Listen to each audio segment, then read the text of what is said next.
Hello বন্ধুরা, আমি তিশা। প্রথম চ্যাপ্টারে আমি তোমাদের বলেছিলাম কিভাবে অমিতদার সাথে আমার মধ্যে একটা অদৃষ্ট আকর্ষণ জন্ম নিয়েছিল। সেই চাহনি, সেই ইঙ্গিতপূর্ণ কথা, সেই ছোঁয়া যা শরীরে আগুন জ্বালিয়ে দিত। কিন্তু এখনও সত্যিকারের কিছু ঘটেনি, শুধু একটা উত্তেজনা, একটা অপেক্ষা।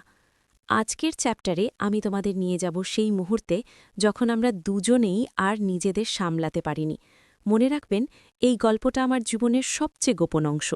যারা নতুন এসেছেন প্লিজ চ্যানেলটা সাবস্ক্রাইব করে নিন আর বেল আইকন প্রেস করুন।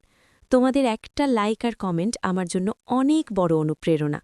চলো শুরু করি। সেই ঘটনার পর থেকে আমার মন আর শান্তিতে থাকত না।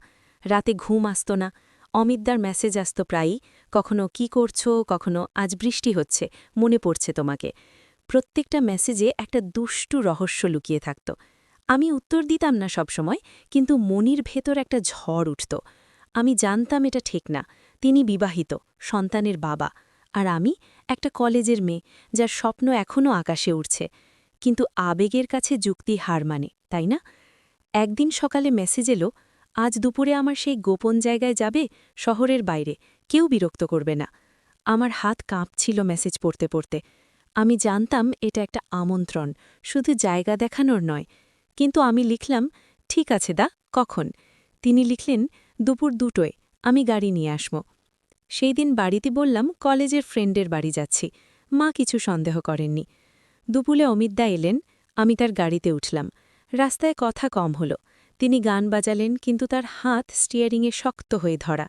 আমি লক্ষ্য করলাম তার চোখ মাঝে মাঝে আমার দিকে আসছে, আমার ঠোঁটে, গলায়, তারপর নিচে। আমার শরীর গরম হয়ে উঠছিল। আমি জানালার দিকে তাকিয়েছিলাম, কিন্তু মনের ভেতর একটা রোমাঞ্চ খেলা করছিল। প্রায় ঘণ্টাখানিকের রাস্তা, শহর ছেড়ে গ্রামের দিকে। শেষে একটা পুরনো বাড়ির সামনে থামলেন। বাড়িটা জঙ্গলে ঘেরা, চারপাশে কোনো লোকজন নেই। দরজা খুলতেই একটা পুরনো গন্ধ, ধুলো, কাঠ, আর কি যেন একটা মিষ্টি সুবাস। ভেতরে আসবাব কম, কিন্তু পরিষ্কার। একটা বড় হলঘর, তারপর একটা শোবার ঘর। তিনি বললেন, এটা আমার দাদুর পুরনো বাড়ি। এখন আর কেউ আসে না, আমি মাঝে মাঝে আসি একা থাকতে। তার চোখে একটা অদ্ভুত আলো। আমি ঘরটা দেখছিলাম, কিন্তু মনে মনে জানতাম আজ এখানে কি হতে চলেছে। তিনি আমাকে বসতে বললেন একটা পুরনো সোফায়। নিজে পাশে বসলেন, কাছে, খুব কাছে। তিশা, তুমি জানো আমি তোমাকে কতদিন থেকে চাই? হঠাৎ বললেন। আমার গলা শুকিয়ে গেল। আমি কিছু বলতে পারলাম না। তিনি আমার হাত ধরলেন। তার হাত গরম। আমার জীবনে সব কিছু আছে, কিন্তু তুমি যে আগুন জ্বালিয়ে দিয়েছ সেটা কেউ দেয়নি। তার কথায় আমার শরীর শিহরিত হয়ে উঠল। আমি চোখ নামিয়ে নিলাম। তিনি আমার চিবুক তুলে ধরলেন। তারপর ধীরে ধীরে কাছে এলেন। তার ঠোঁট আমার ঠোঁটে ছুঁয়ে গেল, প্রথমে নরম, তারপর গভীর। সেই চুম্বনটা যেন আমার সব সংযম ভেঙে দিল। আমিও সাড়া দিলাম। আমার হাত তার গলায় উঠে গেল। আমরা দুজনে একে অপরকে জড়িয়ে ধরলাম, যেন বহুদিনের তৃষ্ণা মেটাচ্ছি। কতক্ষণ কেটে গেল জানি না। যখন আলাদা হলাম, আমার শ্বাস ভারী। তার চোখে একটা তৃপ্তি, কিন্তু সাথে আরও ক্ষুধা। তিনি আমার কানের কাছে ফিসফিস করে বললেন, তুমি আমার, শুধু আমার। তার হাত আমার পিঠে নেমে এলো, ধীরে ধীরে নিচে। আমার শরীরে যেন বিদ্যুৎ খেলে যাচ্ছিল। আমি কোনো প্রতিবাদ করিনি, বরং আমার হাতও তার শর্টের বোতাম খুলতে শুরু করল। আমরা দুজনেই জানতাম এটা নিষিদ্ধ, কিন্তু সেই নিষিদ্ধই যেন আরও মধুর করে তুলছিল সবকিছু। তিনি আমাকে কোলে তুলে নিয়ে শোবার ঘরে নিয়ে গেলেন। সেখানে একটা পুরনো খাট, চাদর পরিষ্কার। তিনি আমাকে শুইয়ে দিলেন। তার চোখ আমার শরীরের ওপর দিয়ে ঘুরছিল, যেন আমাকে গিলে খাচ্ছে। ধীরে ধীরে তিনি আমার কাপড় সরাতে লাগলেন। প্রতিটা ছোঁয়ায় আমার শরীর কেঁপে উঠছিল। আমিও তার শর্ট খুলে দিলাম। তার শরীর শক্ত, গরম। আমরা দুজনে একে অপরকে আবিষ্কার করতে লাগলাম, ধীরে, আস্তে, কিন্তু গভীরভাবে। সেই মুহূর্তগুলোতে সময় থেমে গেছিল। শুধু ছিল আমাদের শ্বাস-প্রশ্বাস, আমাদের ছোঁয়া, আর একটা অদ্ভুত তৃপ্তি যা শব্দে প্রকাশ করা যায় না। আমরা একে অপরের মধ্যে হারিয়ে গেছিলাম। কতক্ষণ কেটে গেল জানি না। যখন শেষ হলো, আমরা দুজনে পাশাপাশি শুয়েছিলাম। তার হাত আমার চুলে বিলি কাটছিল। তিশা, এটা ভুল নয়, বললেন তিনি। আমি কিছু বললাম না, শুধু তার বুকে মাথা রাখলাম। কিন্তু মনের এক কোণে একটা ভয় জেগে উঠল। এখন কি হবে? এটা কি শুধু একদিনের, না আরও হবে? সন্ধে নামার আগে আমরা ফিরলাম।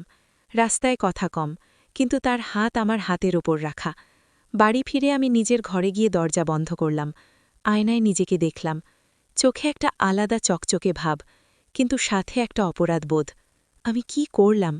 কিন্তু সেই স্মৃতি মনে পড়তেই আবার শরীর গরম হয়ে উঠল। পরের দিন থেকে আমাদের মধ্যে একটা নতুন সম্পর্ক শুরু হলো। তিনি মেসেজ করতেন, কালকের কথা মনে পড়ছে? আমি লিখতাম হ্যাঁ। আরও কয়েকবার আমরা সেই পুরনো বাড়িতে গেলাম। প্রতিবারই আরও গভীর, আরও আবেগপূর্ণ।